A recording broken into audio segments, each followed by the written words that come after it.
second season of the Rings of Power fast approaches, and with it comes the rise of the Dark Lord Sauron, more Tolkien characters, in battles that are promised to be on a much grander scale. Stick around to find out what we can expect from our next outing into Middle-earth. I'm Brendan Sem for the New Wave Nerds. Subscribe down below for more nerd content and commentary. Now let's get into the news. From Empire, the Rings of Power Season 2 steps up the rise of Sauron. That's the great untold story on screen.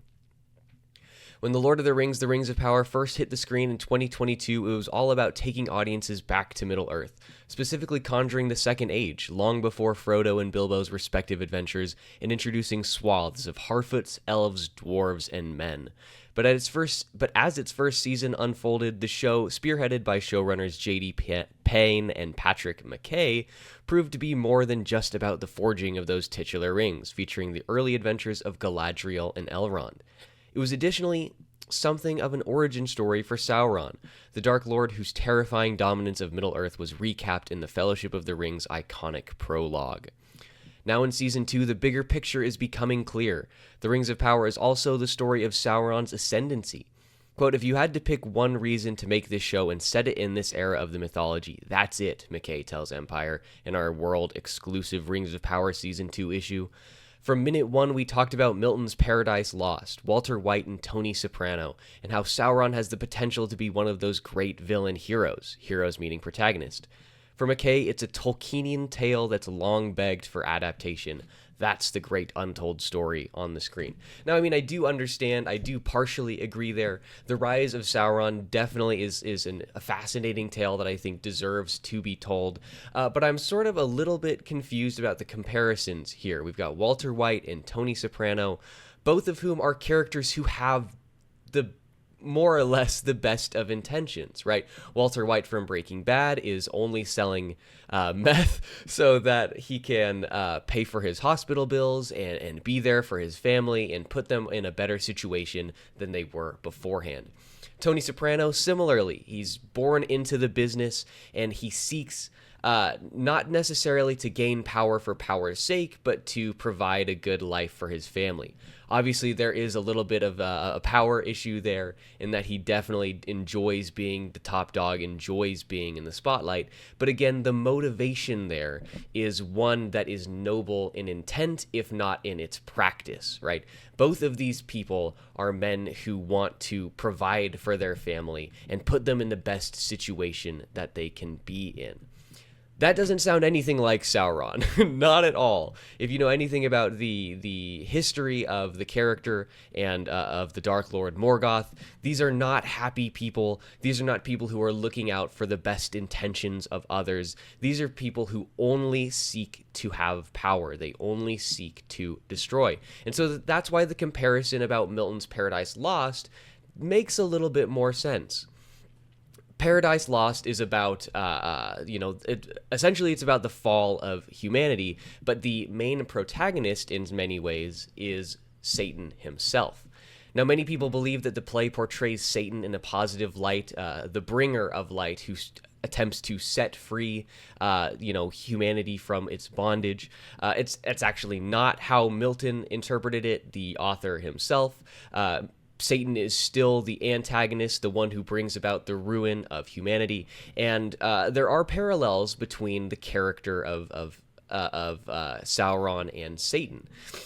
They both seek to usurp the power above them because they believe they are worthy. They believe they are the most powerful, that they have the right to ascend, and because of that, they both sort of bring the other creations, the mortals, down with them, right? Obviously, Satan tempts Eve to eat of the apple, ye shall be like gods, and, ultimately ushers in the fall of humanity, which brings about all of sin.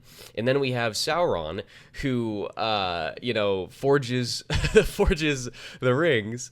Oh, man, how many rings are there? There's nine rings for the realms of men, 7 for the dwarves in their hall of stone, and 3 for the elves. So what is that, 19? He crafts these rings to tempt the men and the dwarves into becoming ultimately his slaves. So there are some parallels there. I don't understand Walter White and Tony Soprano, other than just the fact that these are people who are bad and are also the main characters of the story. But apart from that, there is no further connection in my mind. Obviously, like I said, Sauron has a much different motivation than Walter White and Tony Soprano. So that is a little bit weird to me. But let's get back to the article here. Across much of Season 1, Sauron was sneaking around in the guise of Halbrand, pulling the strings right under Galadriel's nose. But after being discovered, he's got a new persona for Season 2, the elegant elf Anatar. His reinvention offers new storytelling scope this time around. He was hiding amongst our story, McKay says of Season 1. The opportunity now with Season 2 is the audience is in on the con. We know who he is. We have a pretty good sense of what he wants. The fun is watching other people get ensnared in the web. As the season unfolds, the plan starts. One hammer after another starts to fall until by the last couple of episodes, you realize the level and extent of how evil he is and how deeply he strategized this whole thing out. As a result, the show's various threads from Morfydd Clark's Galadriel to Markella Kavanaugh's Nori Brandyfoot to Owain Arthur's Durin all are pulling closer together.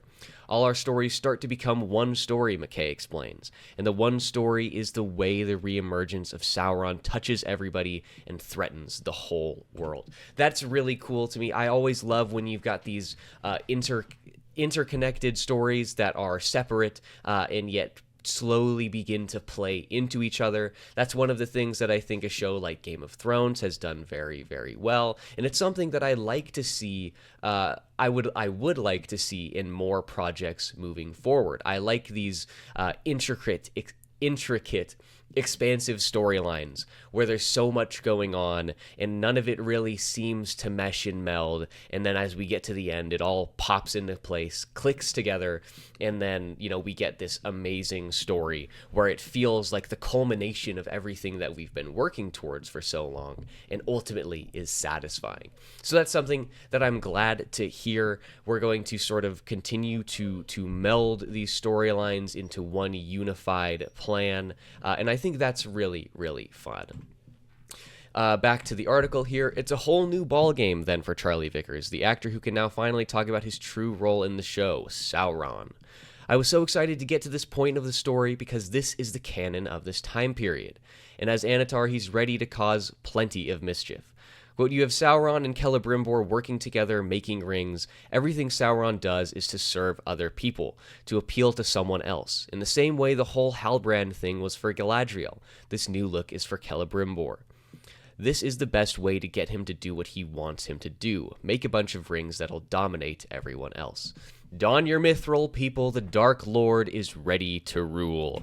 Okay, so that's another interesting thing. I really enjoy the character of Celebrimbor, mostly because of his appearance in the Shadow of Mordor and Shadow of War games. I thought he was such a fun addition. In fact, I'm really still sad that those are not canonical, because the story is really, really interesting. Celebrimbor sort of possesses this recently deceased ranger Talon, and begins to fight back against the Dark Lord and fight back against Sauron, in some ways as repentance for the fact that he created these rings. I hope we get to see a lot of Celebrimbor. I think the character is really, really fascinating, and I think there's just so much there to explore. This is a character who is consumed by his pride, such that he crafts these rings and ultimately brings about one of the darkest periods in the history of Middle-earth. I think it's really, really fascinating. I hope that he gets quite a bit of screen time.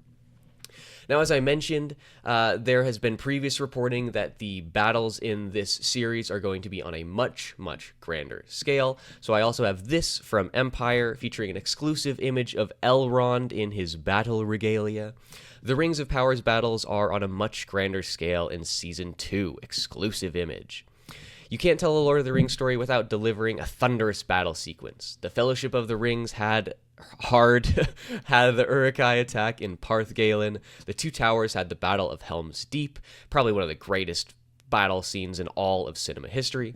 The Return of the King had the Battle of Pelennor Fields, and that tradition continued in the Rings of Power series, with Season 1 delivering a pulse-quickening face-off between the orcs and the Númenórean Expeditionary Force.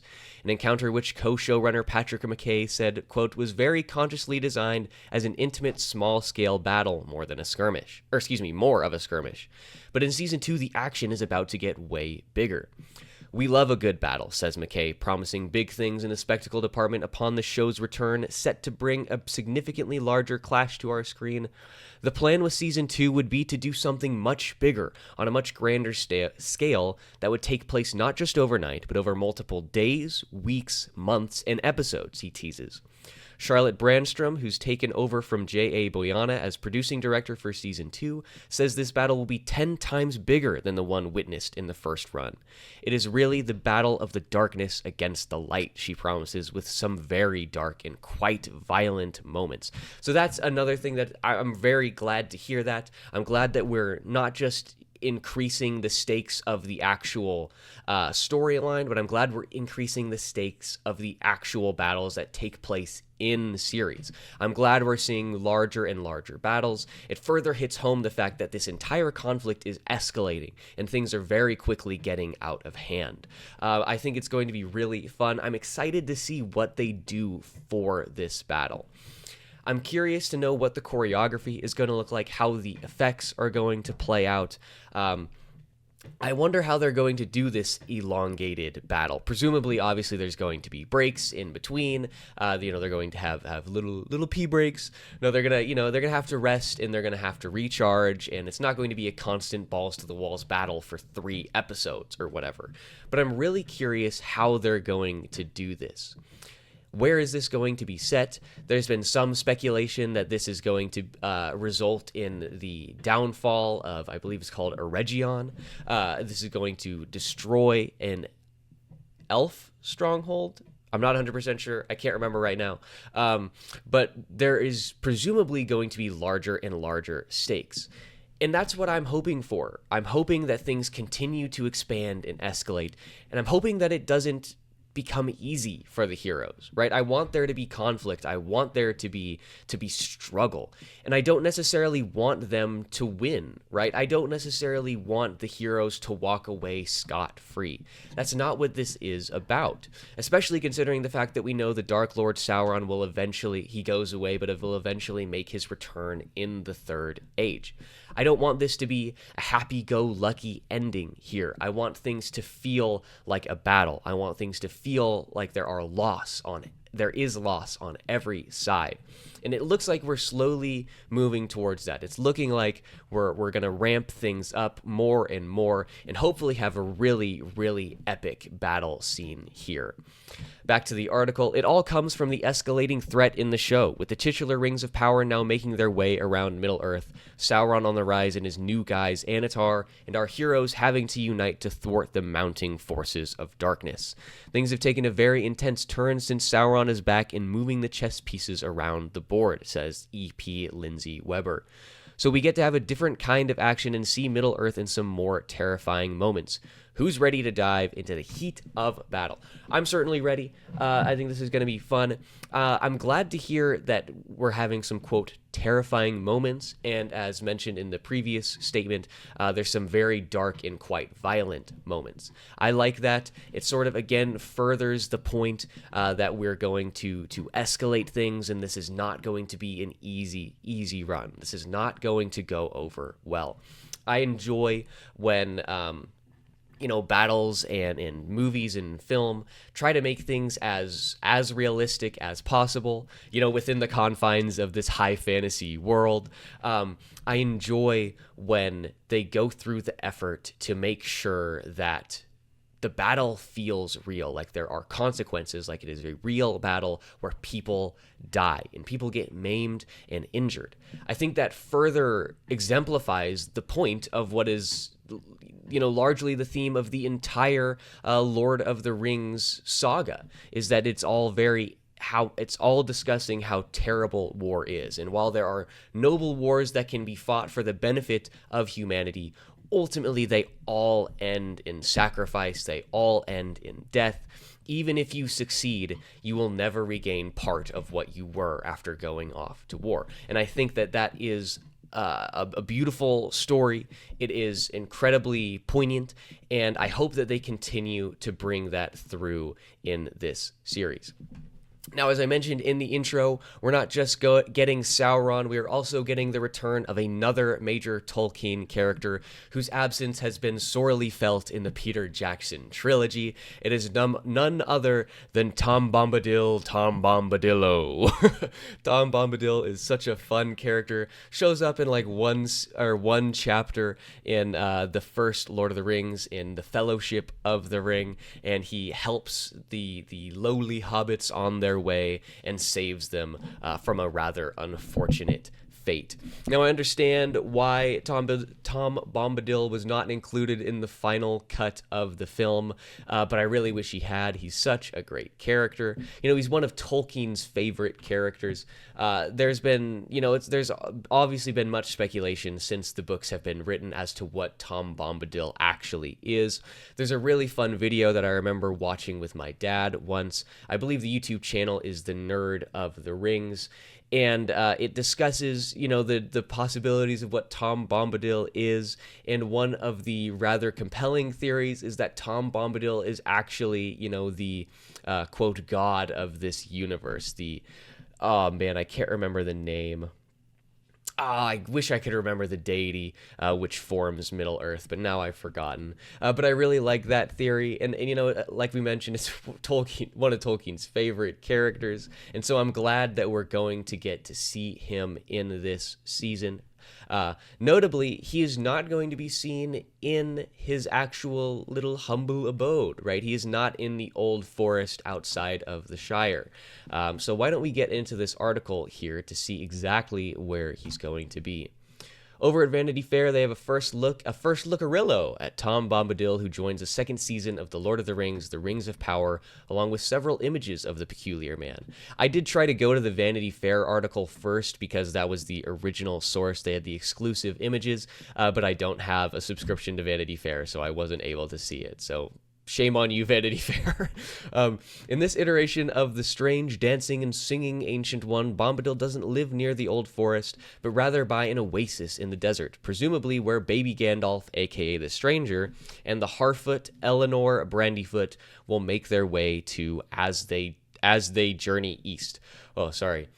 It's unclear if the fair Goldberry river woman's daughter, slender as the willow wand, clearer than the water, will be in the show. I hope she does. They have such fun interactions between the two of them. It's really, really enjoyable. Showrunner J.D. Payne tells Variety, when he finally crosses paths with the Stranger, you could say he has a desire to try to keep the destruction that has happened there from spreading to his beloved lands in the West. He nudges the Stranger along his journey, which we know will eventually protect the larger natural world that he cares about. So I'd say our Tom Bombadil is slightly more interventionist than you see in the books, but only by 5 or 10%. In many ways, the mysterious Bombadil is the exact opposite of Sauron. Tolkien described him in The Lord of the Rings as older than old, and in a letter as the spirit of the vanishing Oxford and Berkshire countryside.